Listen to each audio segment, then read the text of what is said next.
Good morning guys. So today is December 1st at ito na yung start ng aming tradition na meron kaming elf on the shelf na lalabas at saka advent calendar. Ito yung pinakakaabangan ng mga bata. Every December talaga yan ginagawa namin. So ito siya. Ito na ang aming elf on the shelf.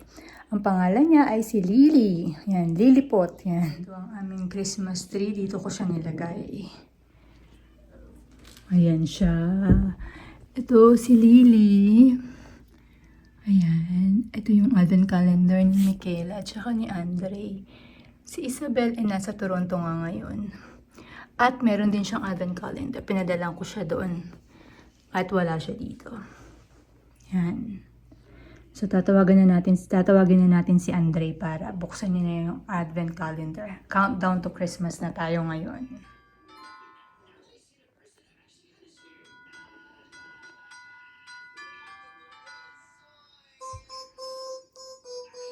Tapos,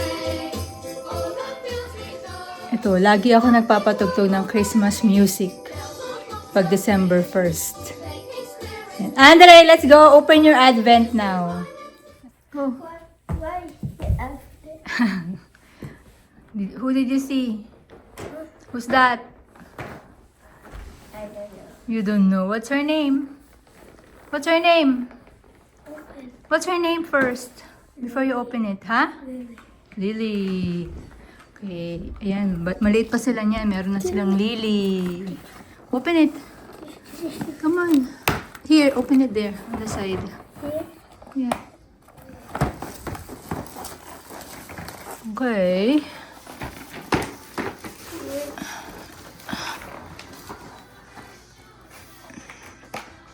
Yeah, kaya lang itong Lindt chocolate natin may mga hazelnut siya. Kapag may mga hazelnut, hindi pwede kay Andre.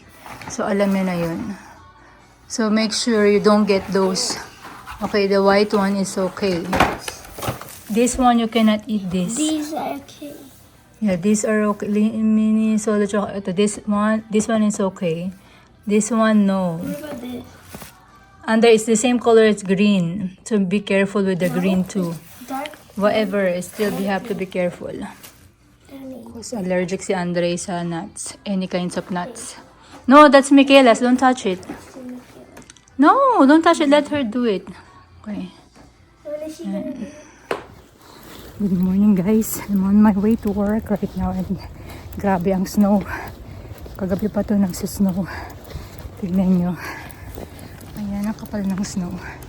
Ay. Pero hindi naman siya malamig. -3 lang yata. Ayan. Mas gusto ko na ang snow kaysa sa ulan. Merong parang snowboarding dito sa ano namin sa likod ng bahay. Yung hill dito. Galing niya. Nakita ko na siya kanina bumaba. Ngayon, ayan siya.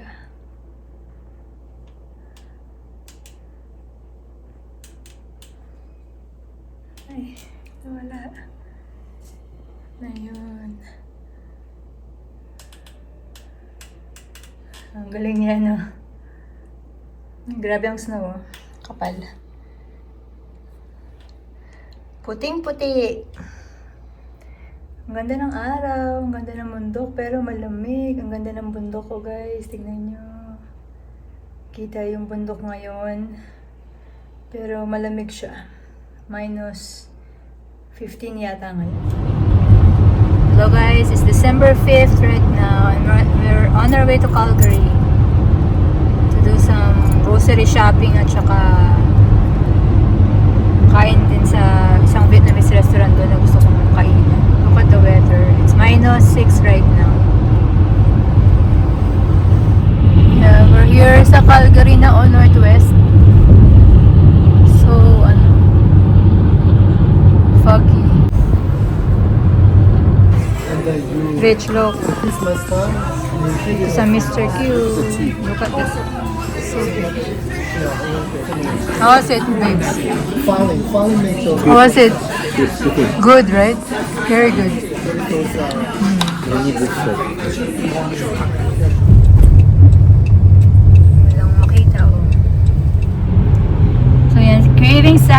fine. Ang sarap dun sa ano, Mr. Q.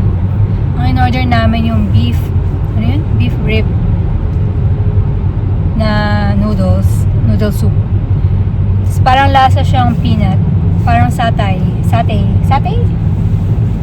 Yeah, ganun yung lasa niya. Satay. Ganun yung lasa niya. Lasang peanut, ganyan. Masarap siya. Enjoy namin. Tsaka yung bao. Exit right. Ano siya, yung pork belly bao. Masarap din siya. Mataba yung yung pork belly. Yan. Tsaka umorder lang kami ng banh mi. Ano pa yung order natin? Yun lang. Yun na yung order namin actually. And bubble tea, avocado smoothie. It's in here. Avocado is my favorite smoothie. Yan, masarap. Yan, kasi isinadjust siya ng coworker ko. So ngayon lang namin napunta. Yan, lapit lang pala dun sa doctor's office namin. Eh, hindi namin nakikita kasi nasa likod siya. So ngayon lang namin siya na-try. It's very good. If you wanna try Vietnamese. Ang dami nila, ang dami nila sa menu. Na, sandali, ito daw yung daan namin ngayon. Walang makita. Look at that. Daan-daan lang. Wow. Yan guys. So, hindi naman masyadong malamig. Pero, grabe. Ha? Oh, -7. Hindi malamig eh. Talaga dito sa Alberta, hindi malamig. Yan. Yung mga ganito, -7, parang wala lang. Hindi siya ganun kalamigan talaga dito sa Alberta. Yung kaibigan namin na umuwi ng Toronto recently, just last month yata, nagbakasyon sila doon for 2 weeks kasi kinasal yung kapatid niya. Iba daw yung lamig sa Toronto talaga, sa Ontario, compared dito sa Alberta. Yan, so hindi ganun kalamigan dito. Kahit -15 nga, naglalakad pa ako sa work. Umaga pa yun ha. Pero hindi mo mararamdaman yung lamig. Parang masarap na breeze lang siya sa mukha mo ganyan. Hindi siya masakit sa buto. Hindi siya nanunuot sa buto. Into the next chapter of our lives. And we're again stepping out into the unknown, moving to a different province. A lot of things are shifting, and the ultimate goal, which is So ito yung vlog na pinapanood palagi ng asawa ko. Yung Our Simple and Extraordinary Life. Itong mag-asawa kong to, galing silang Canada. So galing yata sila ng Ontario. So nag-move sila at nag-retire sila ng maaga. Bata pa kasi sila.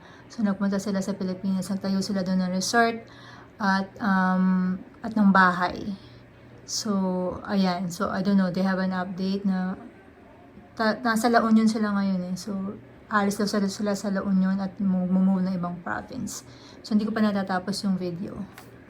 So diba? province of the Philippines. So stay tuned, and we're super excited to take you guys with us to the next chapter of our lives, season 2. Ayan o, grabe. Nagpagawa sila ng beach house. Imagine that, ang ganda. Magkano nagastos nila dyan, grabe. So yun nga, yung mag-asawa na to, hindi pa nila nire-reveal kung saan sila province na lilipat. And tas nawala sila ng matagal eh, mga I don't know, 1 year, 2 years, ganyan, na hindi sila nag-vlog. Yun pala, nung bumalik sila, in-explain nila na bumalik sila sa Canada para mag-work ulit. Kasi syempre may mga pinapagawa silang mga bahay, ganyan, yung beach house nila, parang naubusan sila ng funds, parang ganun, I don't know, hindi ko masyadong So kaya bumalik sila ng Canada para mag-work. So yun, sarap lang maging retired ng ganyang kaaga, ng ganyang kabata, diba? Kasi yun nga, yung business nila, yun yung resort.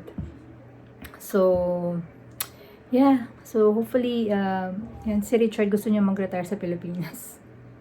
Ewan ko dyan, kung ma-accomplish niya yun. Gusto niya, at 60 years old, retired na siya. So, that will be like 4 years from now. So, tingnan natin kung ma-afford namin yung ganong lifestyle. Retired na. Kasi ako, napakabata ko pa. I'm only 45. So, wala akong marireceive sa gobyerno kahit singkong duling. So, siya lang yung merong CPP at saka yung wala pang old age kasi ang old age is 65. Diba? So, sabi ko sa kanya, antayin na lang mag-65 na lang siya tsaka na siya mag-retire. No? So, let's see. Plano-plano lang naman yun. Iniisip lang. Yun lang yung niya, desire niya na sana magawa niya. So, let's see kung ano yung magiging outcome in the next 4 years. So, yun lang, we're praying to God na sana maging okay lahat. Ang finances, yung mga bata, yung mentally, ganyan, yung preparedness ba para sa ganong klaseng lifestyle, ganong klaseng buhay of yung pagre-retire. So good morning guys. So today is Sunday at hindi na naman kami nakapag-church dahil may pasok na naman si Richard. Na-schedule na naman siya na mag-work this Sunday. So wala lang, kwento ko lang sa inyo yung aming naging ganap this week. Since Black Friday, last Friday, napunta kami doon. Kasama ko yung katrabaho ko. Dinrive niya kami kasi si Richard may pasok ng Friday. So ang agenda ko lang talaga nun is bumili ng sabon, yung Bath and Body Works. Ito yun. So, mayroon kasi silang promo, may sale na if you buy 3, may libreng 4. So, yan. So, 895 ang isa nito. So, 895. Ano ng 9 times 3. Ayan. So, magkano siya? $27. So, ayan. $27 ang pito. So, tapos yung si ate, yung may Pilipina doon na nakausap ko, binigyan niya ako ng coupon na $10 na nare-receive niya sa email. Ako meron din ako nare-receive sa email, kaya lang wala dun sa phone ko, yung email na yun, yung email account ko na yun, nasa isang phone ko, yung lumang-lumang phone ko. Kaya, in-airdrop na sa akin yung $10 coupon. So, ayan, nagamit natin siya. So, nakamura tayo. Ayan, bumili ako ng mga 28 pieces. Kasi ito talaga yung pinapamigay ko pag sa Pasko. At least ito, alam mo na magagamit talaga siya. Kasi minsan yung mga lotion, yung mga minsan din natin alam kung ano yung preference ng mga kaibigan ko. So, kaya hindi yun yung binibigay ko. Kaya ito na lang sabon ang binibigay ko. So, for sure magagamit to. So, ano pa mga binili natin? Wala kami masyadong binili ng Black Friday kasi napaka-busy din siya. Kahit umaga na kami, kahit maaga kami dumating doon, mga 9:30 andun na kami. Ang daming tao pa rin, grabe. Parang mga tao hindi nagtatrabaho. Mga nag-call in sick yata yung mga tao doon ngayon.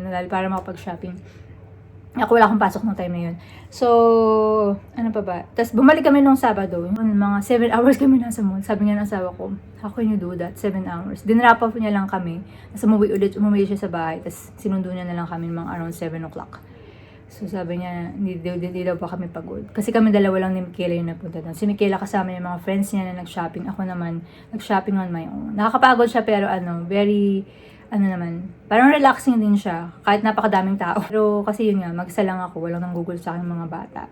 So nakapag-relax din ako. Pag gusto ko umupo, pagod na ako, upo lang ako, magtingin-tingin lang ako. Wala man ako masyadong binili kasi mga panigalo lang talaga dun sa mga inaanak ko na damit. Tapos binilang ko din si Andre ng t-shirt sa Uniqlo. Maganda talaga yung quality ng Uniqlo, no? Ganda siya sa katawan. Ayan, $14.90 lang siya. Bumili rin ako naman pants. Ito naman sa Sport Check Rip Zone. Pero $36 siya. Pero dahil meron kaming points sa credit card, so yun yung ginamit ko, wala akong binayaran.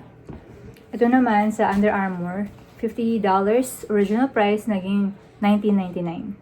So good deal siya. Kasi nga si Andre, lahat ng mga pants niya may butas nandito sa tuhod. I don't know why. So, ang pants niya, 4 lang. 5 days. Minsan naglalaba ako para lang magamit niya magamit siya ulit ng isang pants. So, kailangan niya ng extra. Si Andy kasi paulit-ulit lang din ng mga damit niya. Alam mo naman pag boys, lang sila, sweater. Paulit-ulit lang din. Tsaka pants, yun lang. Wala masyadong forma-forma. Yung bata pa naman si Andre, kaya okay lang yan. So, yun lang guys. I just wanna share it with you kung ano yung mga ganap natin this week. Kasi hindi na rin ako masyado nakapag-vlog. Masyado.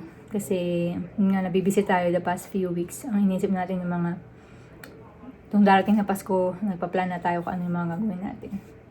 So, yun lang guys.